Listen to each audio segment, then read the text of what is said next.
values and beliefs are considered to be the most important in life. Why? Because we are driven by what we like and don't like, and what we like and don't like derive from values.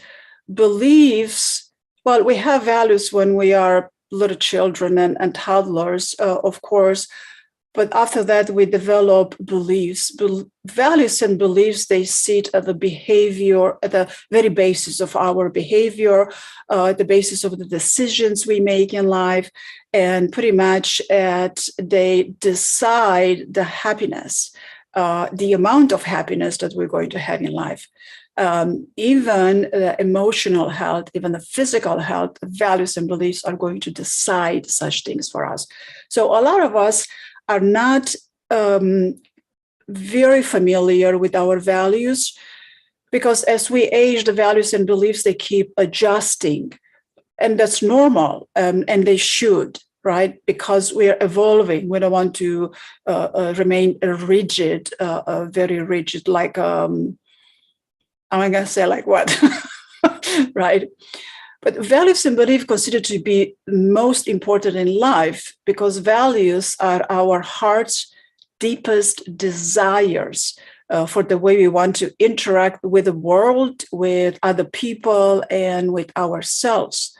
Values are what we want to stand for in life, how we want to behave, and what sort of person we want to be. So whether we want to be a parent, a mother, a father, a boyfriend, a girlfriend, a husband, a wife, an employee, a manager, a leader, whichever we want to be, values and beliefs are always going to drive us. And it is known, but it's not allocated attention towards the importance of reevaluating values and belief, and clarifying the values to the point that we find ourselves in life. Where are we at in life? Are we in a position of leadership? Now, leadership doesn't mean you need to be a CEO in a company to be a leader. No, a leadership, a parent is in a position of leadership. A manager is in a position of leadership. Somebody that drives a car is in a position of leadership. So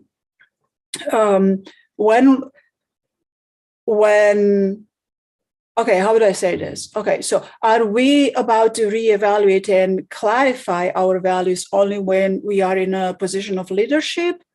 No, of course not. Well, when we are in such position, because we are responsible for others, right? We have responsibility over other people's lives, right? Then we are pushed to clarify our values. But other than that, why don't we clarify our values? Because if we don't, and when we don't, life happens lately to such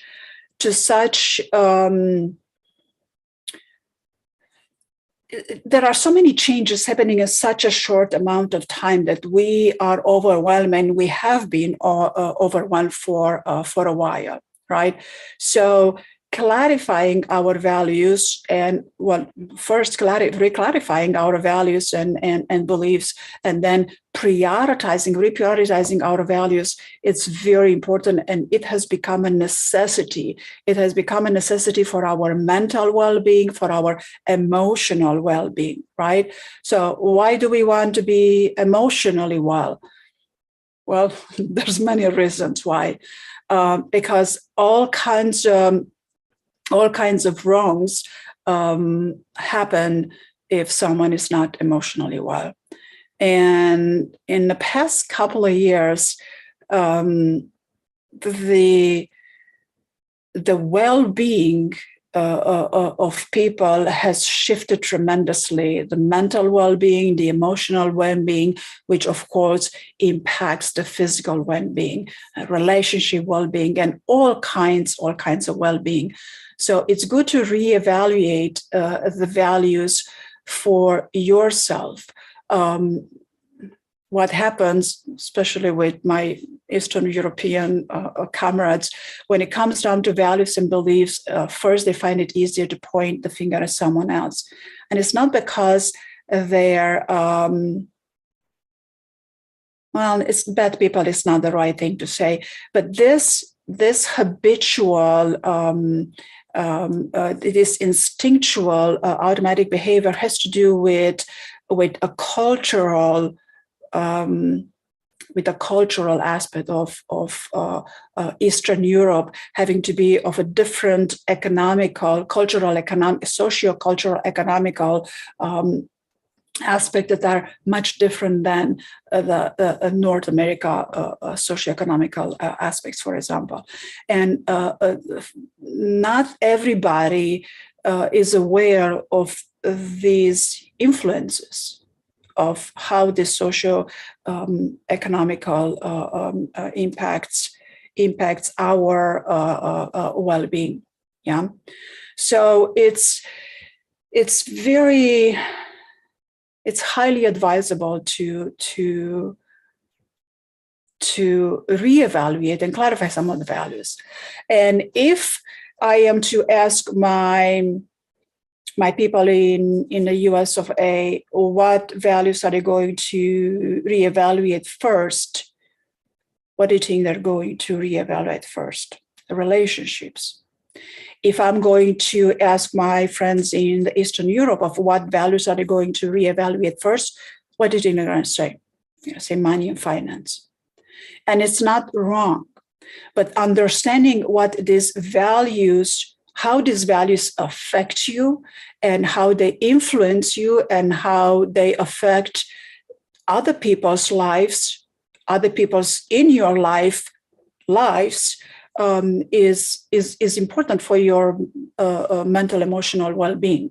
Yeah, and because, well, especially people my age that grew up in an Eastern Europe during the communist bloc, the money, finance, career, and work, it was not something that we had a lot of choices, nor something that we had a lot of freedom over, right?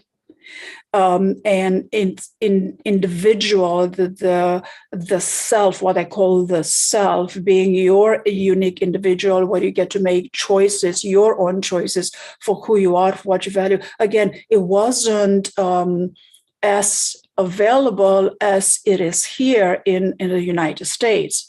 So in the United States, a relationship are one of the first values to clarify, reevaluate, because Americans, and as we Americanizing, we gather a more wholesome form of individuality of the self, right? But what the former Eastern European had, something that the Americans don't have, is a sense of community, is a sense of we, is a sense of unity.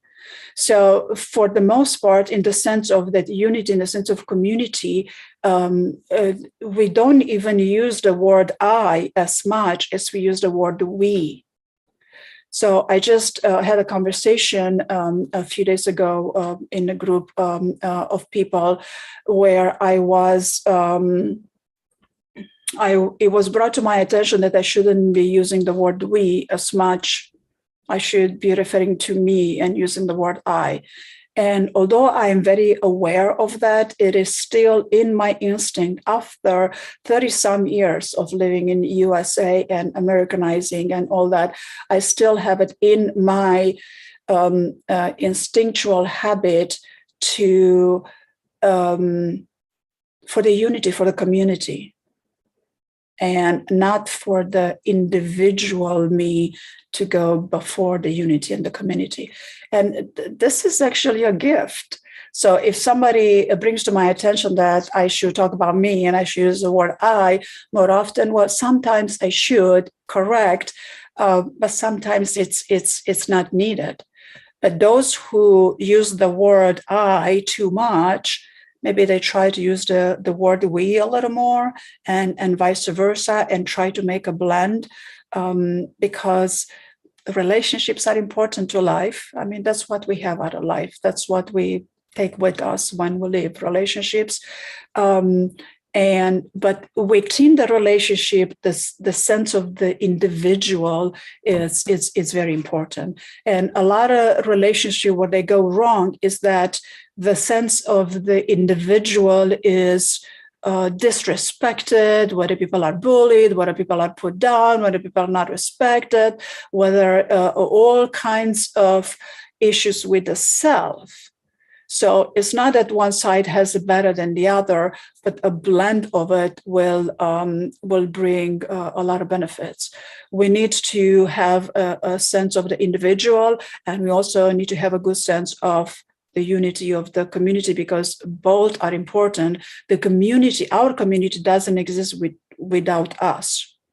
If a community exists without us, then it's not our community. It's somebody else's community. There will be somebody else's relationship, somebody else's values and beliefs. But overall, when it comes to clarifying values, we talked about it last time briefly. There's few life domains where we have plenty values to clarify, and not in any particular order, but one life domain would be money and finance. Another one would be career and work. Relationship is a very good one. Well, nothing happens in life without relationships. So relationship, they're not limited to just romantic type of a relationship. And then health and fitness. Well, we can separate the two, because if you don't go to a gym, it doesn't mean you don't prioritize and you don't value health, right? So we have to keep in mind as people with chronic conditions, right? And then a very important life domain is fun and leisure.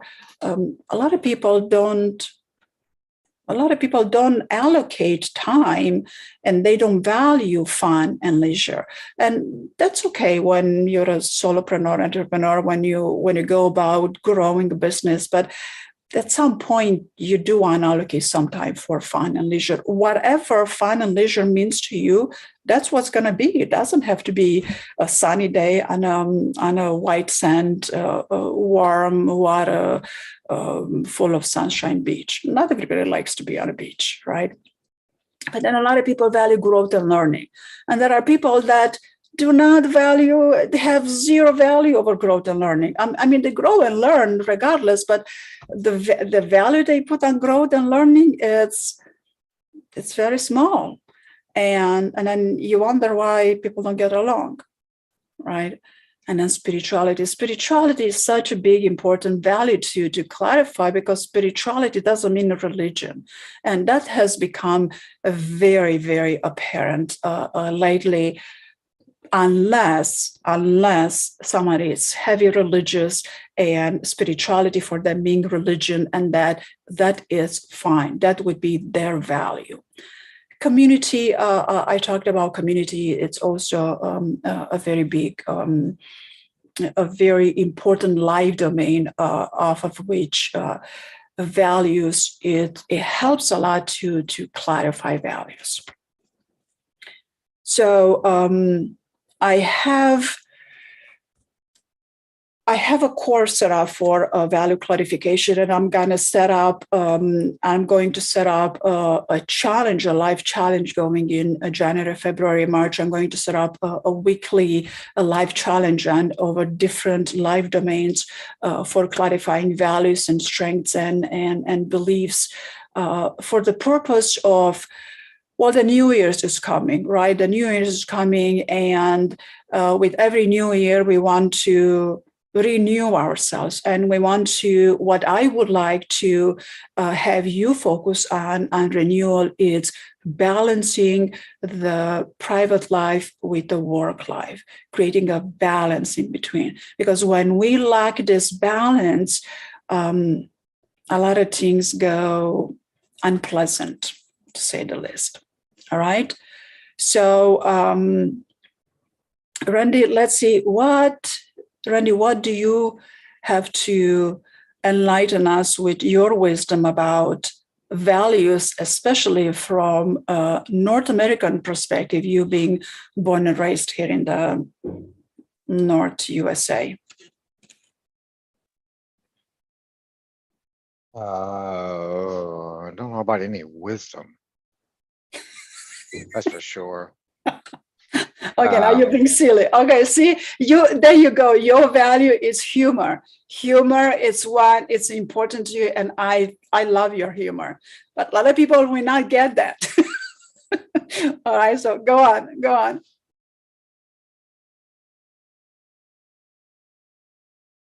And you're frozen a little bit, just frozen. So who knows what your camera is doing?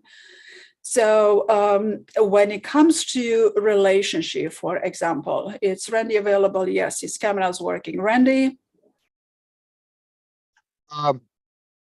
What I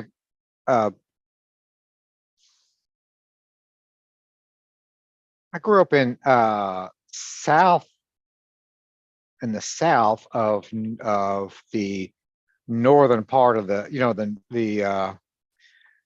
Americas, the North America. I grew up in the south of the North America, and that is a very different place than the rest of the country. One of the things that I think, so my values, I think, would be highly distinctive than perhaps other people's values in other parts of the country. For instance, people that grow up in the deep South, which is where I live, born and raised, their values. You can't, should not generalize everyone, but their values typically in the deep South are very independent and very conservative, very traditional. I live in a state that's just 90% quote unquote red, very traditional, very conservative. That's the stated value. What's interesting is what people state their values are and what their values really turn out to be. And how do we know what that is? It's how they act.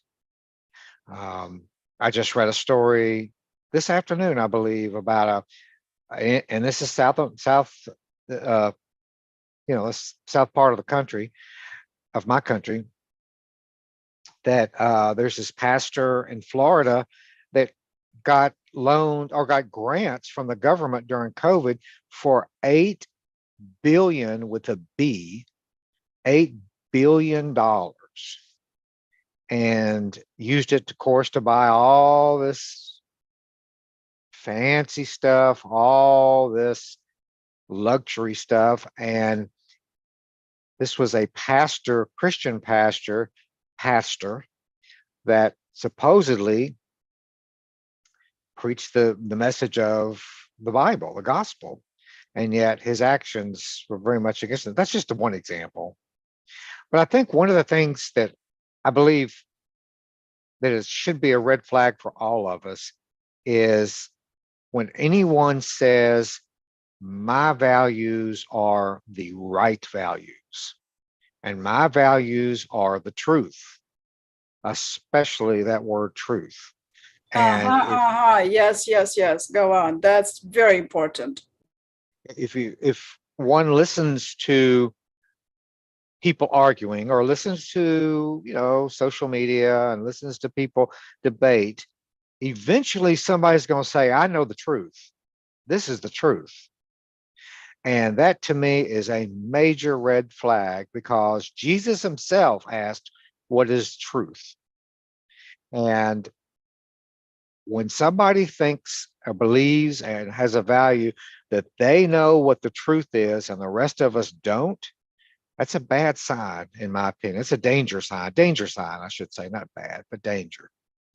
And it's the gas that fuels, it's the gasoline that fuels the horrible cultural wars that have engulfed this country, because there's no compromise, because people think their they're right, their values are right, and the others are wrong, and there's no compromise. If I believe in abortion, or if I don't, if I believe in um, that life begins at the very instant of conception, in which there's a cell, one cell that's about to grow, that's a life. Well, that value is going to be in terrible conflict with other people who value um, the ability for a woman to make her own decision about what to do with a pregnancy. So anyway, it's just a red flag to watch out for. And I give you one other example, and I'll be quiet. But one of the things that I try to live this way, and I'm about 50% successful, maybe, I may be less, but I try to avoid blaming other people for everything. And I'll give you an example of what I think of when I think about that. Have you ever noticed, Carmen, that when people talk about driving, when they come in and they talk, if you talk to somebody and they've they're had a bad experience driving in somewhere, and they're like, the traffic was horrible, so many rude drivers. It was just, I can't believe how bad the people here drive. What do you think they would say if you said, well, how do you drive? Oh, I'm perfect. I'm the best driver in Chicago. I should get an award. I've never, ever do anything rude or aggressive. I'm a perfect driver. Well, I think that value of other people are wrong, I'm right. It's just it's just a real hard, it's a nice value because it makes us take responsibility, but it's hard sometimes. So anyway, that's what comes to my mind.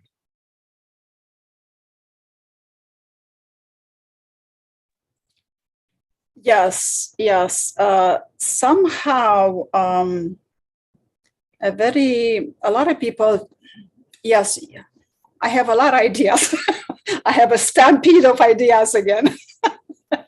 I think in 4 sentences, and I have to say, okay, which sentence I'm going to go with. Something that it's a little touched up upon, and it's a big influence, a big part of our life is the way we grew up. And a lot of people don't necessarily understand the mechanism of it. Because yes, well, beliefs and values, they form as we grow up, and a lot of them stay there forever, and a lot of them change as we evolve, as we become adults and go through life. But what is the deal about, well, this so-and-so because this is how they grew up? Well, the big deal about it is the neurotransmitters, is the mirror neurons. Nobody makes this statement when they say, well, this just because how you grew up. Well, what happens as children,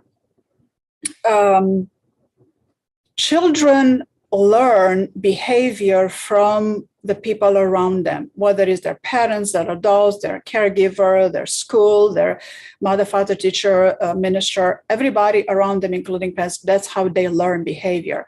And the mirror neurons is the secret neurotransmitter that enables us to learn from others. If we don't have enough deployment of mirror neurons, we're not going to be learning as quickly, right? So the other part of this, well, this is how you grow up, is that some people have their mirror neurons deployed to a different rate, or to a different rate and different quantity compared to other people. And because of this, events, behavior that they learn from their events in life registers differently. What do I mean by it? There are people that grew up being verbally abused. I'm going to stay away from physical abuse and trauma. It's a long discussion, right? But there are people that grow up being verbally abused, and they still end up to be the most wonderful adults. They end up to be modeling behavior for other people. This is how you should behave, right? This is the positive way to behave as a fruitful type of behavior, the type of behavior that grows and enhances and uplifts everybody, right? And these people grow up being verbally abused. And then you have people that grow up verbally abused, and they continue to verbally abuse others. So why? Right? Well, the answer is, it's a big answer, and it's complex. And there's so many theories about it, but there's the mirror neurons are very little talked about it, right? And of course, there's lots to do about our behavior and our values and our strength, but we ought to not forget our biology. And well, some culture place more value over the physicality of life, everything that's physical that we can touch and feel, and apply all of the five senses to it. And other people don't. Other people place more value over the experience they have of life, the relationship, the experiences, that the knowledge, the enhancements that they go through. It's not right or wrong. It's just compatible, incompatible, congruent, and incongruent. And if we understand that the brain and the physical body and all of these molecules, these wonderful molecules we have inside our body, if we understand that they play a certain role and they work a certain way, and it affects us and it directs our values and strengths, it's very important, because that is a mechanism in place. And I keep saying, if you understand how the mechanism works, then you can do something about it. If you don't understand how the mechanism works, then it's nothing you can do about it, and you're not going to do something about it, right? Because when you understand how something works, then you gain the capacity to change it if you want to change it, right? And change is a big word, and a lot of people are afraid of the word change, but change is one certainty we have in life. Change will happen whether we like it or not. What do you mean by that? Well, we're aging every day, right? I mean, yeah, we have a routine, day by day, but we are aging every day, and change is going to happen. So as change is a certainty of life, right? So applies to values and to strengths and to beliefs. And when we begin to clarify those and prioritize and go over them again, we find that we find a new key to happiness, if I could say it like this. Randy? The example you gave was just a really great example. Why does someone who grew up in a verbally abusive environment, why does one person become a therapist, and a very empathetic therapist? And by the way, that's a great point, Carmen. A lot of therapists have had a lot of pain in their lives. One of the reasons they become therapists. But why does somebody become a therapist, and why does somebody else become verbally abusive? And there's no one answer, of course, because everyone's different, but it illustrates a point that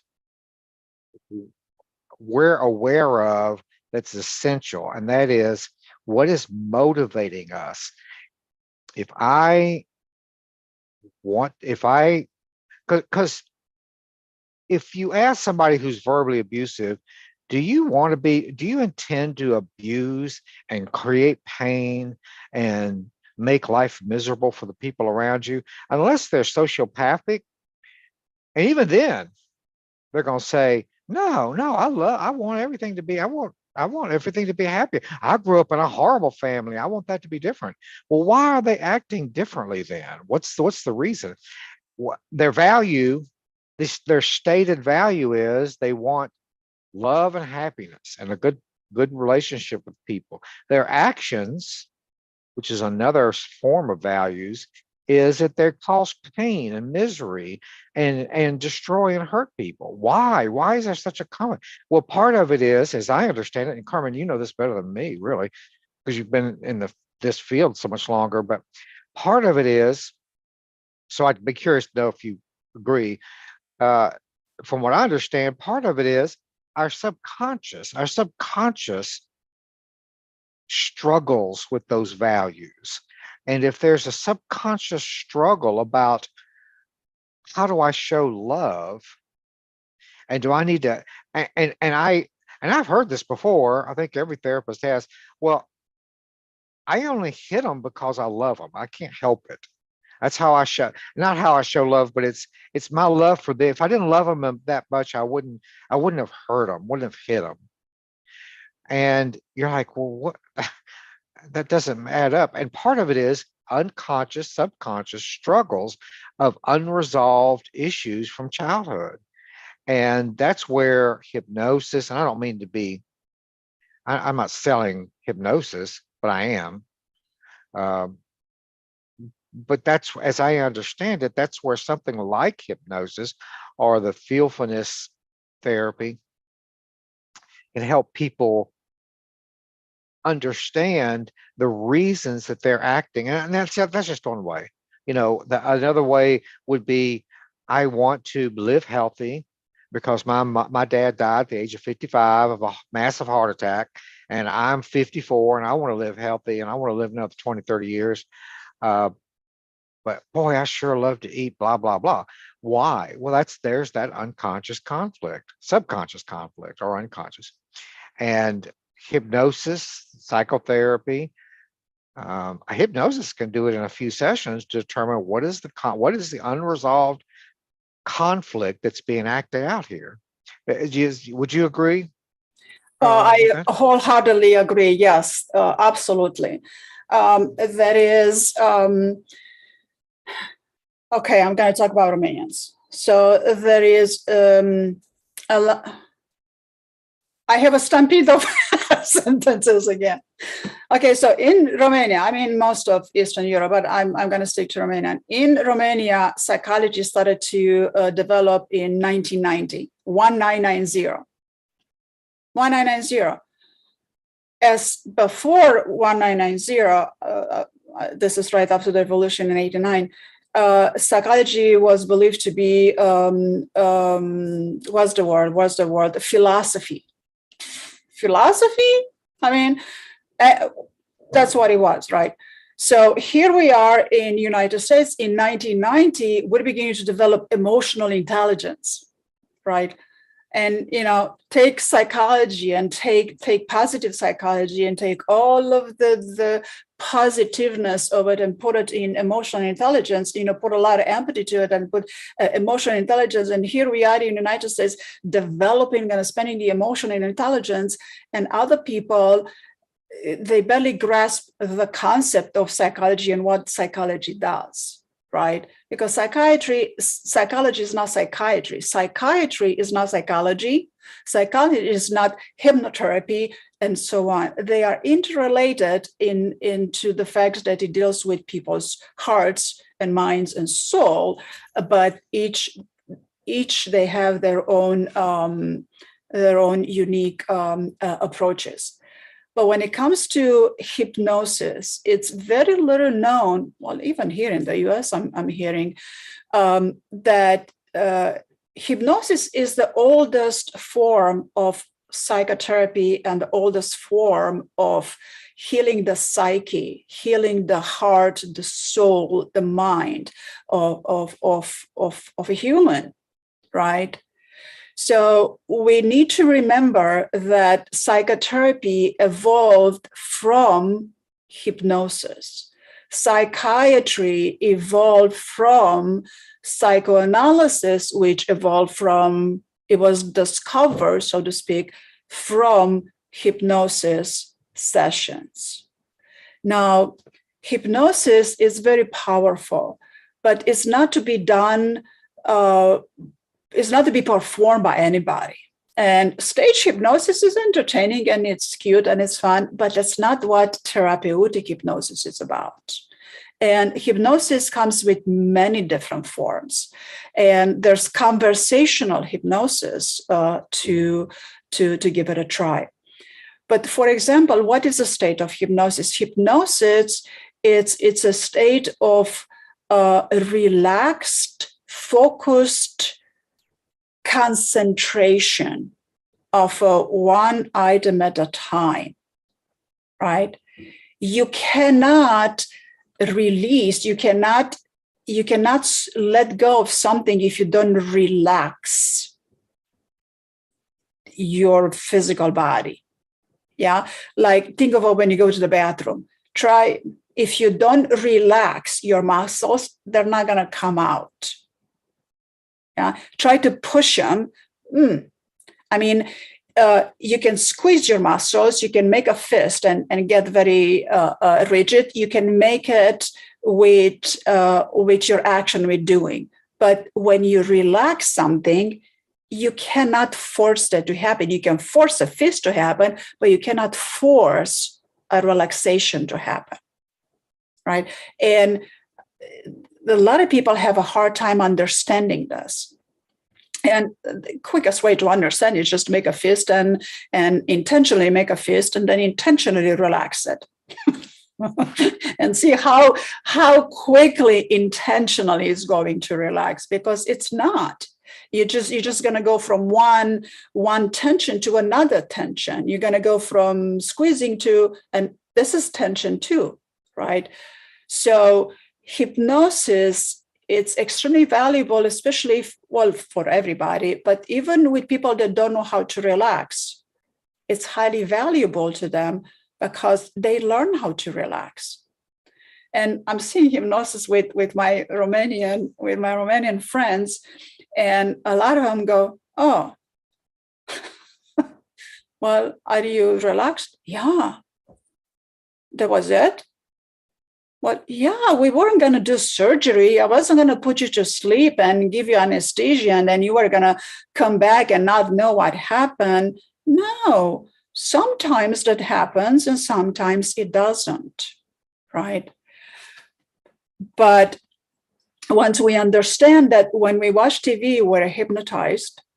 When we are in a classroom or in a meeting, listening to a presentation, listening to our boss, paying attention in a classroom, listening to the teachers presenting the subject, that's hypnosis. Hypnosis, it's a state of focused concentration awareness, right? And well, when we're outside of hypnosis session, we tend to be more crisp and more rigid and more tense, right?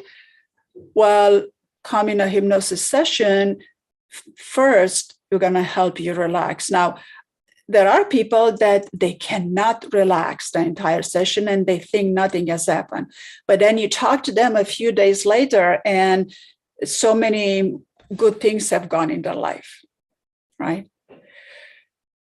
So everybody's definition of the words, of values and beliefs and life experiences, everybody places, they define experiences, they label their experiences a certain way. So I'm noticing lately there's, well, I'm going to talk about Romanians. That's a large number of Romanians talking about their stress level. and talking about how they tried different therapies, psychotherapists, medicine, supplements, and it didn't work for them. Well, of course it didn't, because it doesn't work for everybody. And then if we have something that has gone against our values and our strengths to some point in life, not necessarily just childhood, because these mirror neurons, they keep deploying. I mean, right now, you watching me in the mirror, and mirror neurons just deploying over there, right? And it, oh, okay, I'm not going to strike us if I was going to say something else. Okay, stay focused, right? But because of this, so something has happened that went against our values and went against our strengths, right? And sometimes it keeps on happening. It puts a lot of stress and anxiety and a lot of overwhelm in, heavy plate, carry the world on your shoulder, and all kinds of aspects like this. So the way, it's very difficult for me to talk to both culture at the same time, because sometimes some things apply to one culture and some things doesn't apply to one culture. And then one culture, Romanian Americans, one culture needs to learn about different aspects up until they understand the subconscious response. Yeah, you talk to most people, it's like, oh, your subconscious played a joke on you. Well, yeah, what happens with the subconscious? All of the experiences we have throughout our life leaves an imprint in our subconscious. It creates patterns. Yeah, all of these patterns, they create automatic behaviors. Yeah, automatic behavior is not like necessarily you do something with your body. Yeah, automatic behavior is thinking and feeling a certain way. So what hypnosis is going to help you with, and what hypnosis is the golden standard to have you redirect your thoughts and so you can feel better. And there are many kinds of different thoughts, and there's different layers of thought. And when we feel overwhelmed and stressed and tired and a lot of anxiety and nothing goes good and you just want to jump out of your skin, there's a bunch of thoughts that go ruminate in the background, whether you're aware of these thoughts or not, but they are running like an engine in the background and they stress you down. So in my book, Fearfulness, I have 2 chapters that I address layers of thought and then value levels of thinking. So even understanding this, that we have different kind of layers of thought, it clarifies like, oh, I think multiple thoughts at the same time. Oh, yes, you do. We all do. It's just at different levels. Thinking and speaking at one point, because we might be thinking and speaking something and still at the back of their mind thinking at so many other things we want to do. Like me, for example, how often do I have a stampede of sentences? And then I go, okay, I'm not going to go down, I'm going to go that way, right? So we all do that. And if we understand 2 aspects from tonight, mirror neurons, they're always going to be there and they're always going to deploy. And that's the chemical reason. I'm not talking about food and drugs and alcohol and smoking, don't get me there. But that's the neurotransmitter reason, main reason of why you want to be around some people and you don't want to be around some other people is the mirror neurons, right? And what was the other thing that I had in mind? I kind of lost my train of thought. Yeah, mirror neurons, and then different layers of thought simultaneously. So if the takeaway from tonight, if we take away only these two concepts, it's going to help you, well, not overnight, and it's not going to, your stress is going to disappear in the next 24 hours, because it's not going to happen like that. It just doesn't happen. I mean, there's some people that come to hypnosis and they do a 1.5 hour of quit smoking, and they quit smoking and never smoke a day in their life. And there's other people, you have to work with them 10 hours, right?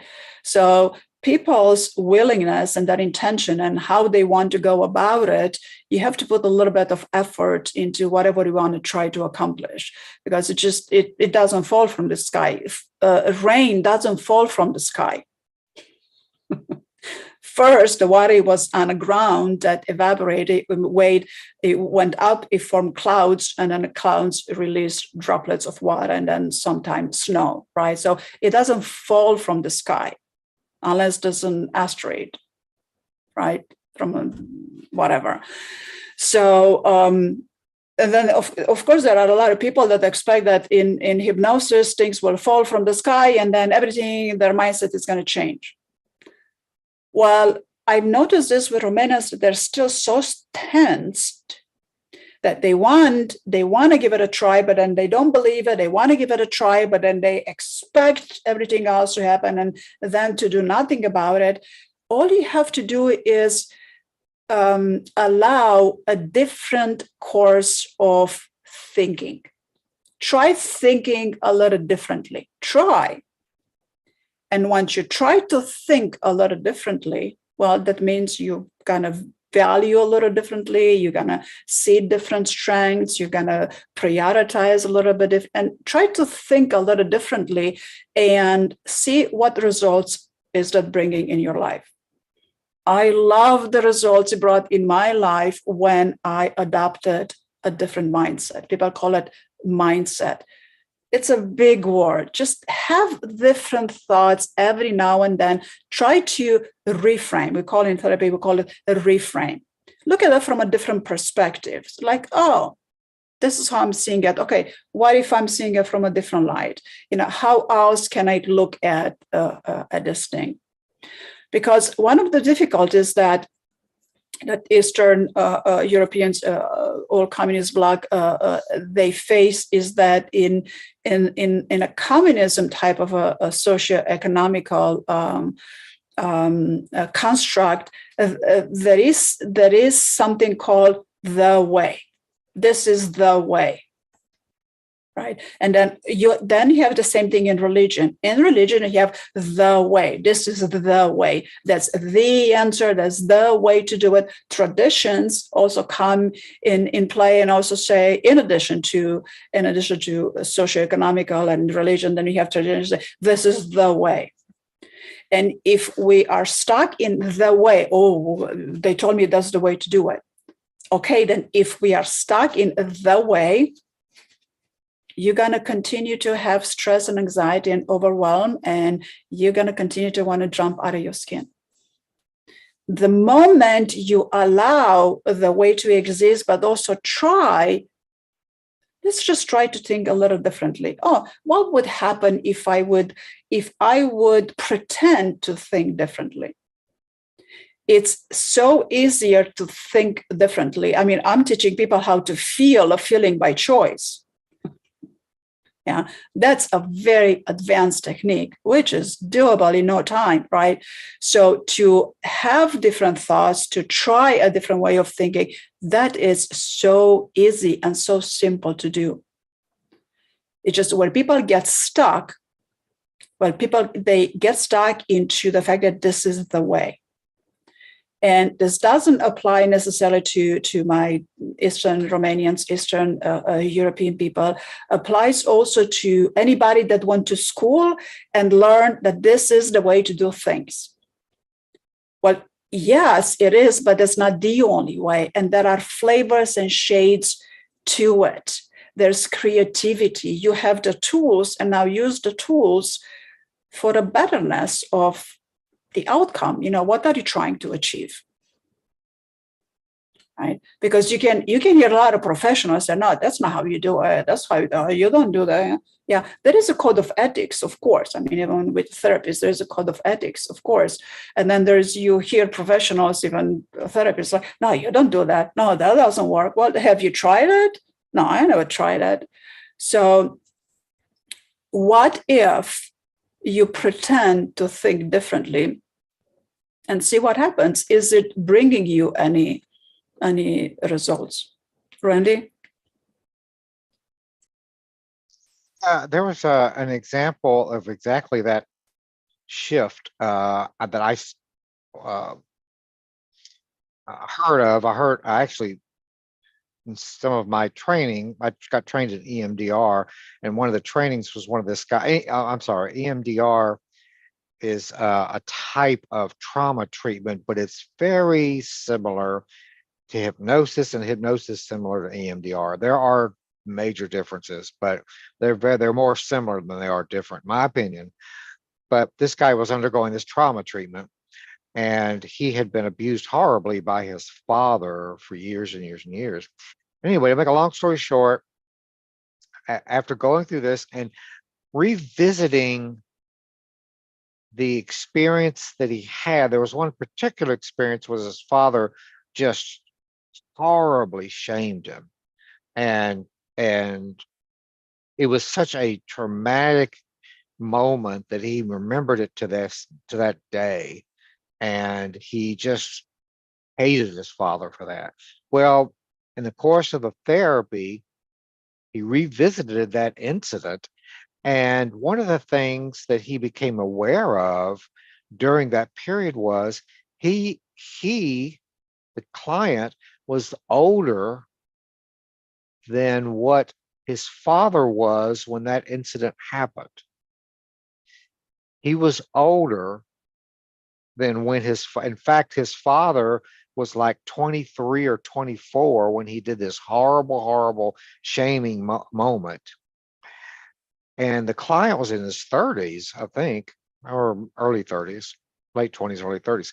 And that was a revelation to him that my father didn't know what he was doing. He was a dumb 20-something who had 3 kids and was unemployed and was just absolutely out of his league. He was he was overwhelmed. And it didn't mean that what his father did was right or that was justified or appropriate. It never is, never was. It was still wrong what his father did. But he shifted the way you're talking, Carmen, and when people shift, when they start looking at things differently, he, from that moment on, saw his father in a totally different light. And what does that mean? It means he had less anger in his life. He had less stress. His conflict over who he was resolved, and he could intelligently raise his own kids and understand and not have that emotional attachment that was so destructive. He could understand it from a different perspective. And that was a very powerful moment. I just remember realizing what a shift that was. It wasn't, it wasn't like, just like you said, it wasn't like gold rain from the clouds, or, there was a clap of thunder. And I mean, it was nothing very dramatic. It was a very traditional, very routine type of therapy thing. But for this guy, that shift in how he experienced that moment made all the difference in his life. So that's what I was thinking of when you were talking about that. It's wonderful to hear, and I'm hearing a lot of good stories like this, and I've gone through a lot of shifts like this myself, because it's not coming from a communist socioeconomic system to a democratic capitalist socioeconomic system. It's the opposite, right? So you have to learn to adapt. So I went to a lot of shifts like this.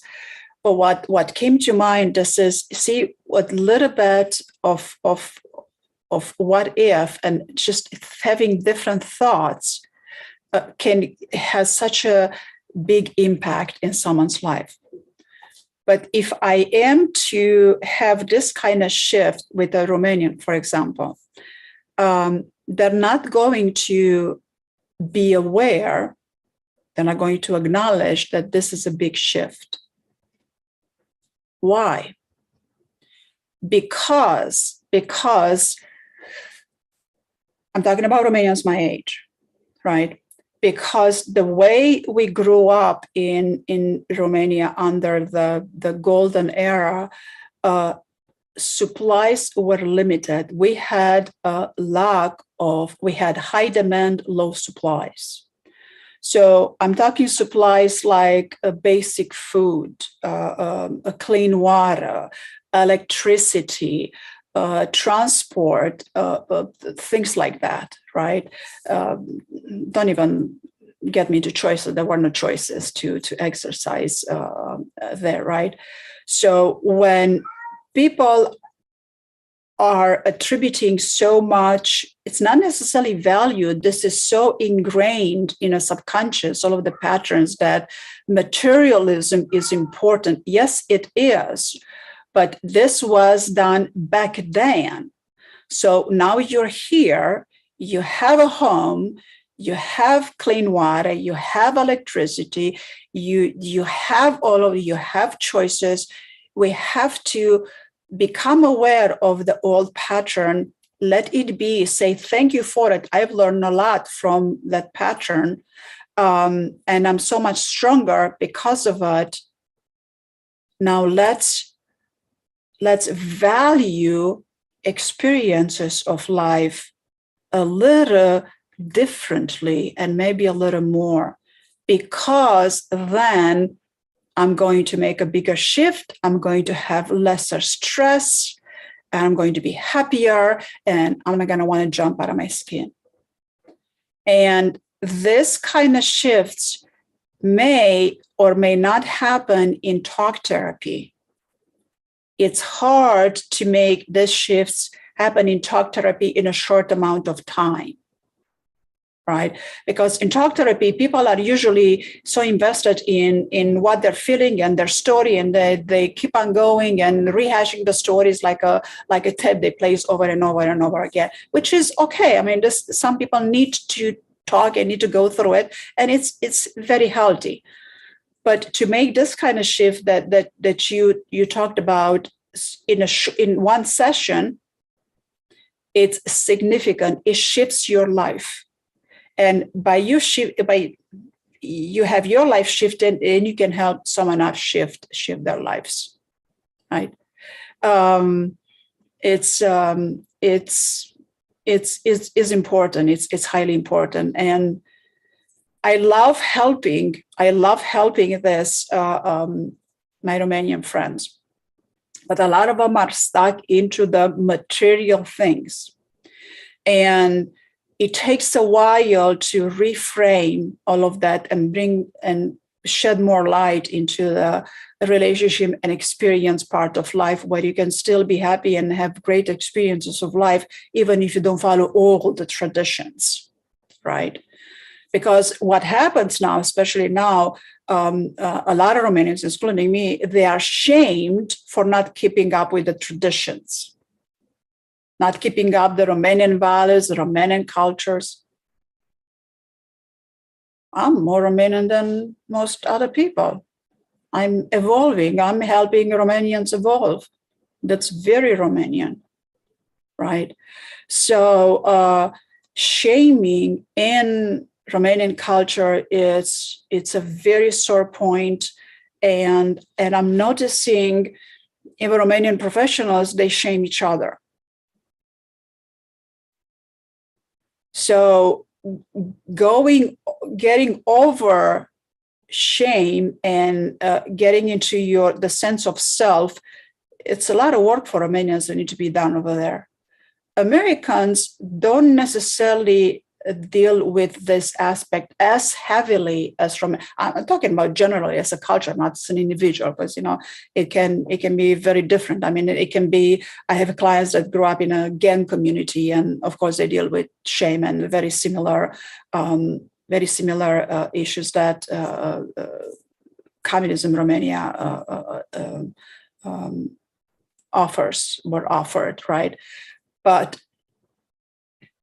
shaming is, it's something that is hard to take out of your molecules. You're always going to have it running in the back of your head, and it's going to take your sense of self. The sense of self-worth is going to diminish. Your confidence is going to go low, and then you're going to think, am I good enough? Am I doing this right? And then you're going to take it out on the others, and then you're going to say, oh, look what they're doing. They should have been doing this because it should be done like this. So shame can be as damaging to emotionally, to mentally, emotionally to a person as physical abuse. Right? So it's all it takes, and where we begin is to not be ashamed to be human. Humans have emotions, humans have stress, humans have values, they have strengths, they have weaknesses. Not everybody knows it all. A lot of people know, they know a lot in their aspect. And if someone wants to know what's the correct way, what's the better way, what's the more a way that benefits not just me, but not just the individual, but benefits the collective, look at what emotional intelligence teaches. Yeah. Nowadays, what you're going to find, if you just Google emotional intelligence, you are going to find the good way, right?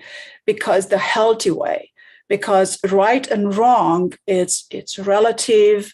What's good for you is not good for somebody else. But health and lack of health, it's always going to be there, because it's which health are we looking at? And individual health is relative. So it's more individualized as opposed to right or wrong. Oh, this is the way to do it, this is not the way to do it. So I always advise my friends and my clients, look at what's healthy, because what's healthy for you is not healthy for me, right? So depends on what imprints do we have in our subconscious.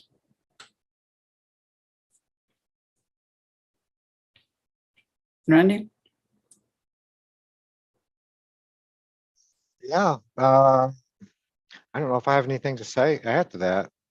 One thing we may want to talk next week about, or the next time we do this, Christmas is coming up soon, I'm aware of, is why do some people benefit from any kind of therapy? But since we're hypnotists, why do some people benefit from hypnotism, and why do others not? Why does somebody come to a practitioner, a talented practitioner, a very highly esteemed hypnotist like Carmen, and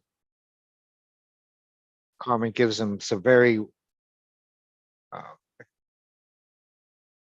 professional and highly technical interventions, and they wake up and they say, that didn't do anything. I'm not, what was that? I wasn't hypnotized. I don't think it's going to help me. Why? And then why do others come? And I don't mean just to Carmen, to anybody. Why would somebody else come to somebody else and come to Carmen, and Carmen does her thing, and they say, you've changed my life. It's been a difference. Why does that happen? And there's some really good theories and ideas on what motivates people.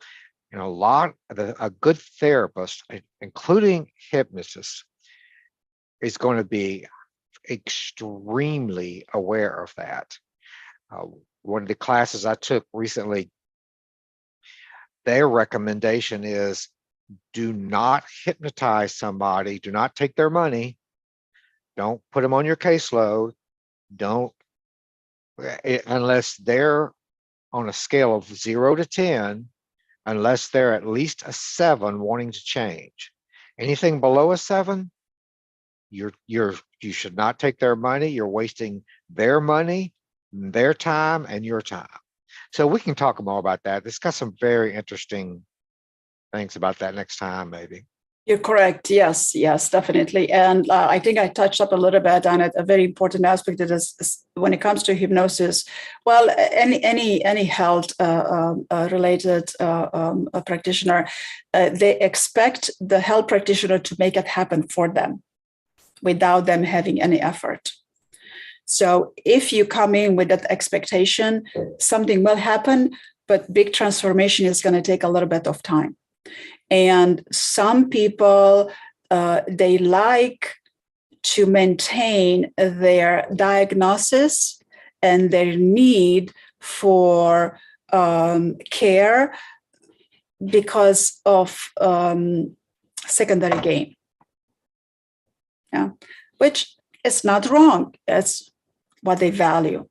And again, hypnosis will shine light upon your values and strengths really, really quickly. So anyway, you were talking about motivation. So next year, January, February, March, I'm going to start having a lot of challenges. We're going to do a lot of challenges. We're going to challenge a few days challenge, 1 day challenge, 5 day challenge, 3 day challenge, on your motivation, on your goals, on your values, on your strengths.